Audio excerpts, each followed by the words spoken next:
सन सन रामु हृदय गुण, मानहु मदन दुंदुभि दीन्हि, मनसा बेसु विजय कहती।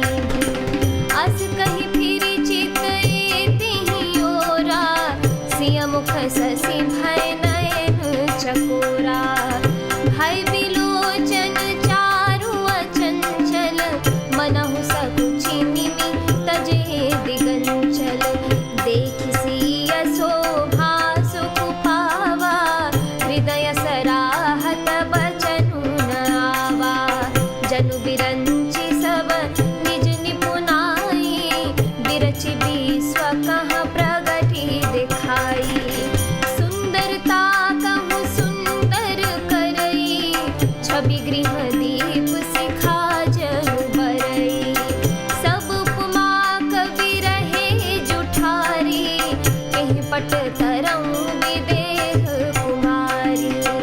मंगल भवन या मंगल हारी, द्रवऊ सुदशरथ चिर बिहारी। सिय शोभा हिय बरनि प्रभु, आपनि दशा विचारी। बोले सुचि मन अनुज सन, बचन समय अनुहारी। मंगल भवन या मंगल हारी, द्रवऊ सुदशरथ चिर बिहारी। तात जनक तनया यह सोई, धनुष यज्ञ जिहि कारण होई। पूजन गौरी सखी लय आई, करत प्रकाश फिरई फूलवाई। जासु बिलोकी अलौकिक शोभा, सहज पुनीत मोर मनु क्षोभा। सो सब कारण जान विधाता, हर कहीं सुभग अंग सुनु भ्राता। रघुबंशी कर सहज सुभाऊ, मनुक पंथ पगु धरहि न काऊ। मोहि अतिशय प्रतीति मन केरी, जेहि सपने पर नारी न हेरी। जिनके लहहि नरि पुरन पीठी, नहीं पावहि परति अमनु दीठी। मंगन लहहि न जिनके नाही, ते नर भर थोरे जग माही। मंगल भवन या मंगल हारी, द्रवऊ सुदशरथ जिहु बिहारी। करत बत कही अनुज सना, मन सिय रूप लोभाना।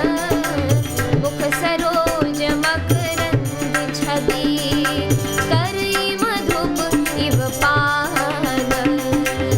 मंगल भवन या मंगल हारी, द्रवऊ सुदशरथ जिहु बिहारी। अर्थात कंकड़ यानी हाथों के कड़े, करधनी और पायजेब के शब्द सुनकर श्री रामचंद्र जी हृदय में विचार कर लक्ष्मण से कहते हैं, यह ध्वनि ऐसी आ रही है मानो कामदेव ने विश्व को जीतने का संकल्प करके डंके पर चोट मारी है। ऐसा कहकर श्री राम जी ने फिर कर उस ओर देखा। श्री सीता जी के मुख रूपी चंद्रमा को निहारने के लिए उनके नेत्र चकोर बन गए।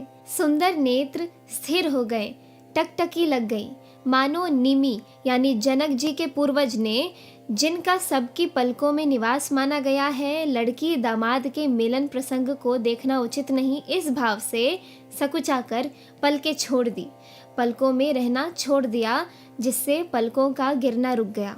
सीता जी की शोभा देखकर श्री राम जी ने बड़ा सुख पाया। हृदय में वे उसकी सराहना करते हैं, किंतु मुख से वचन नहीं निकलते। वह शोभा ऐसी अनुपम है मानो ब्रह्मा ने अपनी सारी निपुणता को मूर्ति मानकर संसार को प्रकट करके दिखा दिया हो। वह यानी सीता जी की शोभा सुंदरता को भी सुंदर करने वाली है। वह ऐसी मालूम होती है मानो सुंदरता रूपी घर में दीपक की लौ जल रही हो।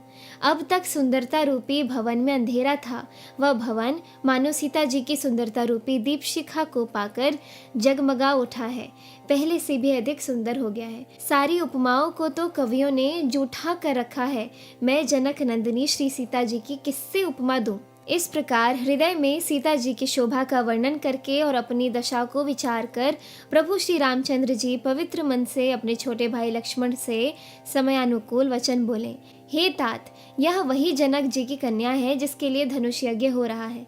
सखियां इसे गौरी पूजन के लिए ले आई हैं। यह फुलवाड़ी में प्रकाश करते हुए फिर रही हैं। जिसकी अलौकिक सुंदरता देखकर स्वभाव से ही पवित्र मेरा मन शुद्ध हो गया। वह सब कारण अथवा उसका सब कारण तो विधाता जाने, किंतु हे भाई सुनो, मेरे मंगलदायक दाहिने अंग फड़क रहे हैं। रघुवंशियों का यह समाज जन्मगत स्वभाव है कि उनका मन कभी कुमार्ग पर पैर नहीं रखता।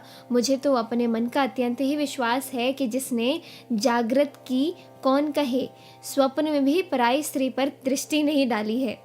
रण में शत्रु जिनकी पीठ नहीं देख पाते, अर्थात जो लड़ाई के मैदान से भागते नहीं, पराई स्त्रियां जिनके मन और दृष्टि को नहीं खींच पाती, और भिखारी जिनके यहाँ से नहीं यानी खाली हाथ नहीं लौटते, ऐसे श्रेष्ठ पुरुष संसार में थोड़े हैं। यूं श्री राम जी छोटे भाई से बातें कर रहे हैं, पर मन सीता जी के रूप में लुभाया हुआ उनके मुख रूपी कमल के छवि रूप मकरंद रस को भौरे की तरह पी रहा है।